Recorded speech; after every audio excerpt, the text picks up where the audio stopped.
Elle est bonne sa paire, Muxa. Oui, elle est bonne sa paire, numéro spécial aujourd'hui. On va s'intéresser à un dossier chaud, le dossier Yeezy. Vous me regardez comme ça avec vos têtes là. Bonjour à tous d'ailleurs.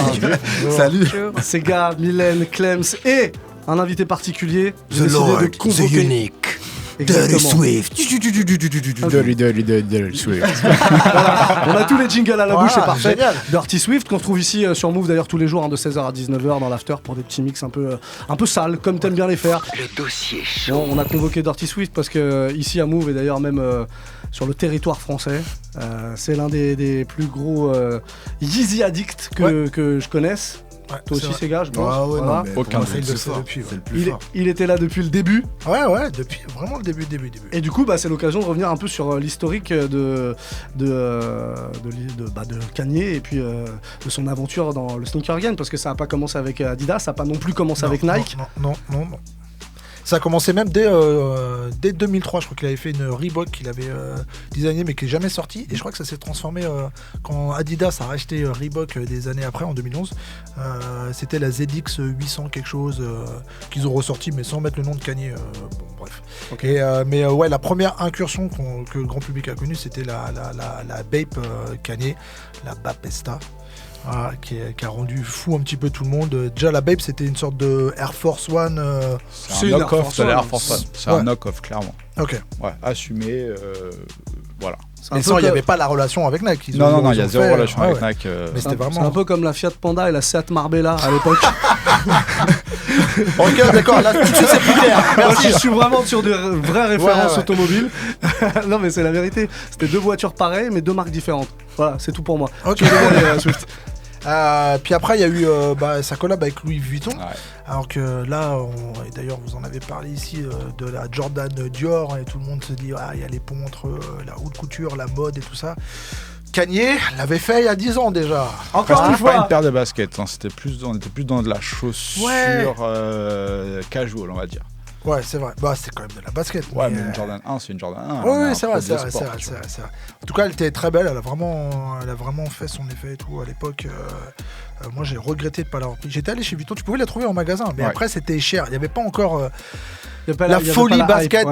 Personne n'était prêt à mettre 1000 €. Je crois de mémoire, je me rappelle plus, mais je crois qu'elle était dans les 1000 €. Ouais, de mémoire, ça allait de 600 à 900 pour il y avait la version de basse. mémoire, ouais, c'est ça, ouais. Et la version haute avec le petit pompon et tout ça. Mais la rose elle était incroyable. Franchement, j'ai regretté. La rose est partie très vite. Mais en magasin, tu pouvais encore trouver la marron. Je sais plus exactement son nom. En fait, il y avait 3 modèles. Il y avait un modèle un peu bateau, il y avait un modèle bar, il y avait un modèle mid. Ouais. Je crois que de mémoire, c'était Mr. Hudson pour la bateau. C'est ça. La Ibn. En fait, il avait donné le nom de ses potes. Ouais, la Jasper. La Jasper et la rose. il y avait une Dunn. La Dunn, c'était la montante. Voilà. Toi, t'es rentré dedans à partir de Nike, vraiment? Bah moi je regardais ça déjà, j'avais déjà très envie mais j'étais pas encore prêt psychologiquement à mettre autant. Ouais aussi hein. On a des enfants chez Swift. On va vraiment en parler, non, c'est bon. Non, c'est bon. Parce qu'il faudrait rallonger l'émission là. Et après quand Nike est arrivé, ça a été vraiment la folie. Déjà, Kanye était vraiment au top de sa carrière, déjà, je pense. Ouais. Il avait commencé à dresser des ponts que personne n'avait encore fait entre la mode, la haute couture, le design. Il avait même un blog qui était incroyable à l'époque. De toute façon, il bossait dans l'ombre, il bossait avec Virgil Abloh. C'était lui qui était, enfin, pas lui exclusivement, mais derrière beaucoup des modèles et des pensées de Nike, il y avait déjà Virgil Abloh. Donc là, on est en quelle année quand on arrive c'est 2009, hein, Nike, ouais. la première Yeezy, avec le nom Yeezy, est sortie en 2009. 3 modèles, 3 couleurs incroyables. Enfin, moi, j'ai trouvé vraiment incroyable.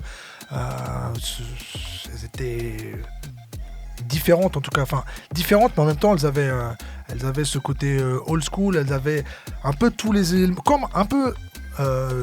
Spike Lee avait fait avec la Spizike où il avait pris un peu plein d'influences dans la Jordan. C'est un peu ce qu'il a mis. Il y avait de l'influence de la Air Mag, encore plus avec la version 2 de Jordan, parce que c'est la semelle de Jordan 3. Les gros scratchs qu'on voyait plus, mais qu'il y avait sur les modèles de l'époque, comme les R180 Tu de nous Barclay, as ramené une paire, on en parlera après. Ouais, je t'ai ramené de la Yeezy 2. Voilà. La Yeezy 1, j'ai jamais réussi à la copier. Je me souviens que je sortais de soirée. Enfin, déjà, avant d'aller en soirée, un vendredi soir, je me suis arrêté devant chez Colette. Il y avait déjà... Mais c'était pas encore la folie, c'était pas les campotes de plusieurs semaines et tout. Il y avait quelques personnes qui étaient là déjà dès le soir. Donc, elles sortaient le samedi matin. Ils étaient là dès le vendredi soir. Je m'étais arrêté. Le lendemain, en sortant de soirée, je me suis retourné. Je suis resté quelques heures parler avec les gars qui étaient là. Je suis rentré chez Colette. Ils avaient 8 paires. J'étais 9ème. Est-ce que vous sentez La merde toujours quelques années après, tu sais. C'est comme ça, c'est le destin. Hein. Mais ouais, elle était vraiment très cool. Et après, il s'est passé quand même 3 ans jusqu'à la Yeezy 2. Et franchement, il a vraiment bossé pour le coup. C'est pas parce que j'aime Kanye inconditionnellement. C'était le premier, qu'on l'aime ou qu'on l'aime pas, hein, c'était le premier vraiment. Parce que jusqu'à Kanye West, en fait, tous les rappeurs qui bossaient avec des marques ne bossaient pas vraiment. Ouais. Ils faisaient un peu comme ce que fait Travis Scott. Ils prennent une paire, ils mettent leur nom, ils changent une couleur et c'était une collab. Et Kanye West, c'était vraiment le premier artiste, ça je m'en souviens, qui a vraiment essayé de penser une paire, mais designer une paire vraiment. Qui n'existait pas avant. Un créateur qui n'existait pas. Ouais, c'est important de préciser ça. Et sa paire, là où elle a fonctionné, je pense que là où il a cassé des têtes, c'est que les gens, quand ils ont vu la paire, ils se sont fait « Ah ouais, il a vraiment fait une paire ». Et ils se sont vraiment rendus compte que le mec était vraiment branché peu ça. Contrairement à... Il y avait des P. Diddy à l'ancienne, tu te rappelles, P. Diddy, Jay-Z, 50 Cent, ils ont tous sorti leur marque. Jay-Z, c'était le premier qui avait signé un deal avec une marque, avec Reebok en 2003 pour tous sa sorti propre leur paire, et qui était une paire exclusive pour le coup, mais qui était pas terrible. Qui avait fait un business sur la SAP, mais qui n'était pas branché SAP. Et Kanye West avait vraiment... Lui, il avait fait son stage chez Vuitton, il voulait être dans la mode. Il avait investi, il avait fait... il s'est un peu jeté tête baissée quand il voulait être dans la mode, mais il avait monté des défilés et tout. Il a perdu beaucoup d'argent, mais genre... On parle de centaines de milliers d'euros, voire des millions au début de la mode. Il s'est mangé vraiment des crampes. L'avantage, c'est qu'il en gagnait beaucoup à côté avec la musique. Donc oui, mais heureusement, il avait de l'argent. Mais franchement, à un moment, c'était chaud. Il mettait vraiment beaucoup d'argent dans le design et dans le lancement de ses produits, quoi. C'est un passionné, voilà, c'est important de le dire. Vraiment. À la base, je pense qu'il quand il arrive avec ça...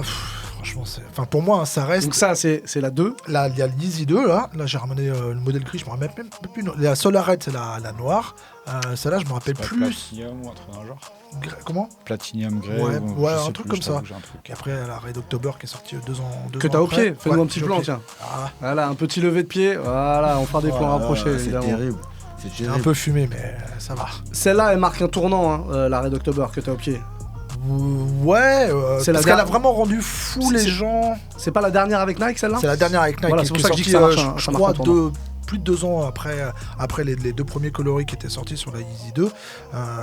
D'ailleurs, tout le design est original, à part la semelle, c'est une semelle de AirTech Challenge 2, qui était, pour les passionnés de sneakers de l'époque, c'est la chaussure d'Agassi, la fameuse avec le rose. Moucheté. Elle était incroyable, vraiment, pour l'époque, c'était incroyable. Donc elle reprend cette semelle, mais tout le reste, c'est complètement original, jusqu'à les détails, sous le scratch, t'as des sortes de hiéroglyphes en référence égyptienne. L'arrière, il est ouf. Illuminati. L'arrière, c'est apparemment c'est sa nuque. C'est quand il est. Ah oui, c'est. Quand il. Enfin, Kanye. Kanye, quand il a des sortes de petits bourrelets dans la nuque. C'est un poisson, le gars. C'est un peu exagéré, quoi. Et puis ce côté reptile hyper fragile. Tu vois comme il la caresse, quoi. C'est de l'amour. Il y a vraiment une relation forte. Moi je porte mes Yeezy, mais celle-là je l'ai pas mise, elle est sous verre. C'est la seule. C'est la seule, avec une Moonrock, j'ai ramené une Moonrock, on en parlera après, mais elles sont franchement. Puis il y a la semelle phosphorescente aussi. Même pour la rouge. Ouais. Phosphorescente rouge. Bon, on parlait de ce tournant donc avec celle que tu as au pied, la Red October. Le tournant, c'est le passage chez Adidas. Ouais. Est-ce qu'on sait pourquoi il est parti de chez Nike ? Alors, de ce que je sais, il s'est vraiment fait. Il était vraiment pressé, il voulait vraiment la sortir chez Nike. Il s'est vraiment fait pas arnaquer, mais le deal était vraiment très mauvais. Il a gagné très peu d'argent sur les Yeezy. Et en plus, il voulait en sortir plus. Nike voulait vraiment garder le truc super exclusif. Lui, il voulait vraiment que ça atteigne des masses. Au moment où ça commençait à clasher, je crois que Nike voulait lui offrir une sorte de deal avec 30 paires par an, un truc comme ça. Mais ça s'est jamais fait, de toute façon, c'était déjà... C'était trop tard. Et apparemment aussi, il y a eu la naissance de sa fille et Adidas lui ferait vraiment un super deal en fait sur les Yeezy. Et genre, de ce qu'il dit, c'est qu'il a réfléchi en père de famille en se disant bon, je vais avoir un meilleur deal avec Yeezy, ce qui s'est révélé vrai parce qu'il fait vraiment beaucoup d'argent maintenant avec Yeezy. Et donc il a pensé en père de famille. Okay. James, c'est la version que t'as toi à peu près? Ouais, je sais qu'il y a eu clairement une embrouille avec Nike parce qu'il voulait plus de liberté, plus de sorties, enfin il voulait faire plus de choses en fait, et que Nike avait tendance à garder le truc hyper exclusif. Il n'avait pas le contrôle sur les sorties, voilà, rien du tout. Il n'avait pas le contrôle, il n'avait pas vraiment la liberté qu'il réclamait. Pour le coup, il a été payé pour le design, genre. Voilà. Mais après, la production, tout ça, il avait aucun droit de regard, rien du tout, quoi.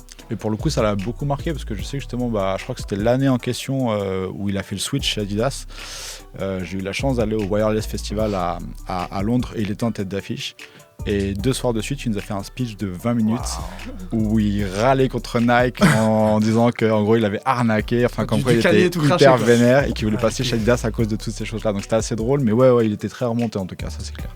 Donc arrivé chez Adidas, pour le coup, il redistribue complètement les cartes parce qu'il a pas fait de récup ou quoi que ce soit. Il est vraiment reparti sur des modèles. Il est reparti à zéro, même si le premier modèle, la 750, elle reprend entre parenthèses, en tout cas de loin, la forme de la Yeezy 2, parce que tu retrouves le scratch, le montant, les coloris, on va dire, entre parenthèses, mais il est vraiment reparti d'une page blanche. Et enfin, moi, je les trouve vraiment très très réussis, en tout cas les premières 750, qui étaient les premières chaussures aussi à inclure du Boost, qui est vraiment hyper confortable.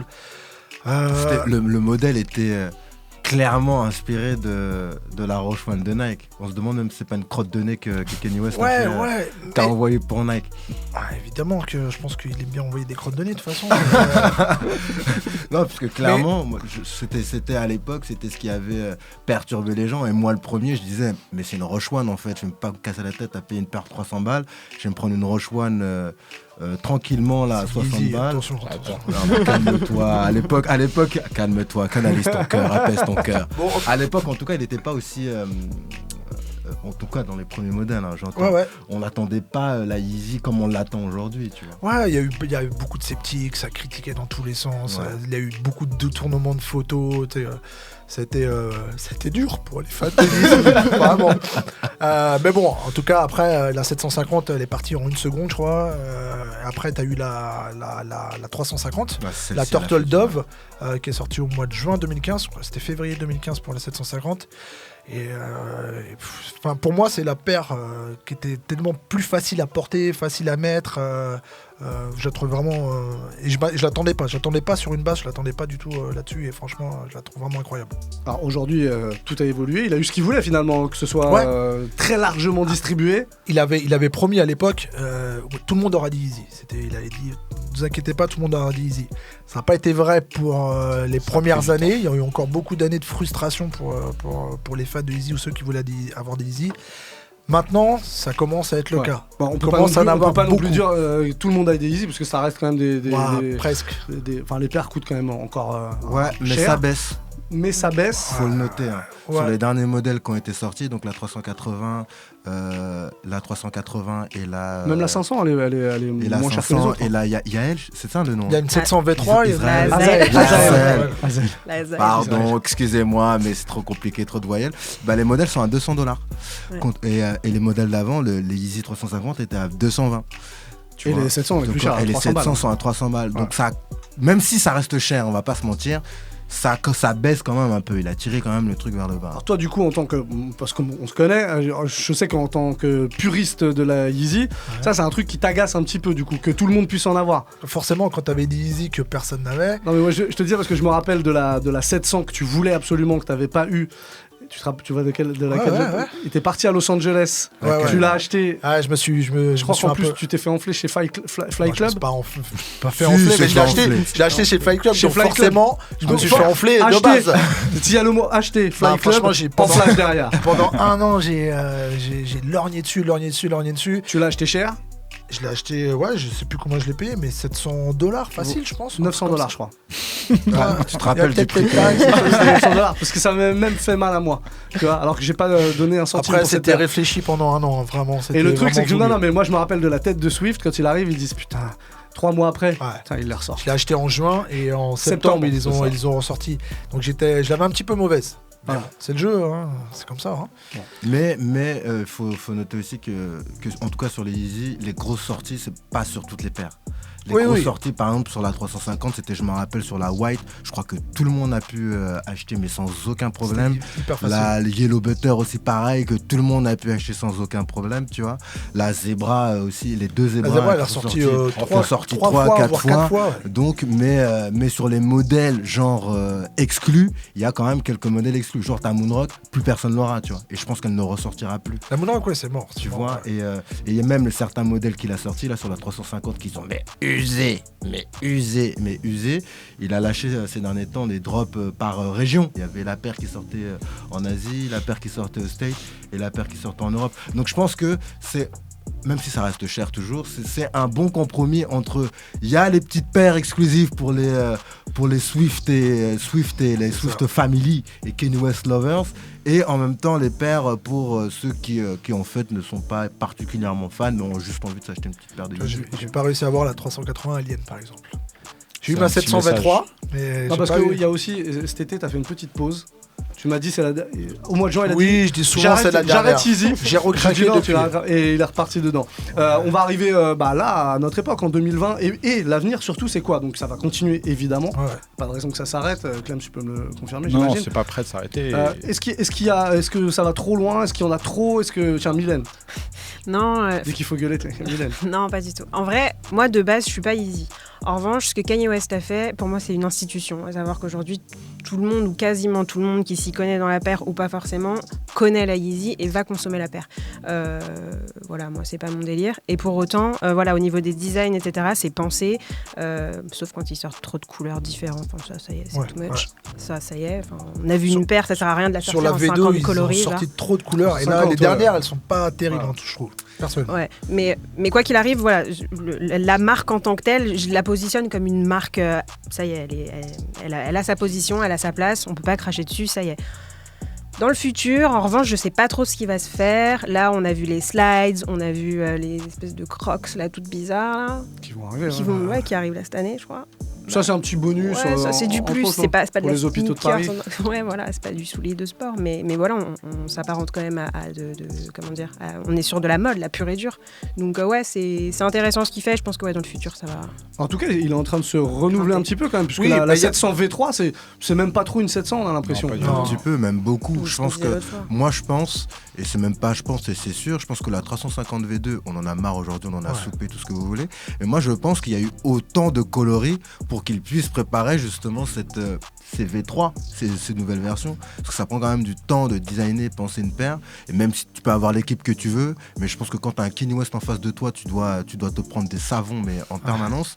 Et malgré tout, il est quand même parvenu à se renouveler avec genre la 380. Moi, je l'attendais pas sur un modèle comme ça. Et même moi, j'ai quelques Yeezy évidemment, mais bon, j'ai acheté mes petites Yeezy histoire d'acheter mes petites Yeezy. Et sur la 380, franchement, moi je la trouve belle et réussie, tu vois. Même si j'ai pas pu l'acheter non plus. Mais tu vois, il a quand même essayé d'avoir un step différent. Et il est meilleur pour moi designer de paires de baskets que designer de vêtements. Sa marque ne marche pas particulièrement, il me semble. Bon, après, il y a eu aussi.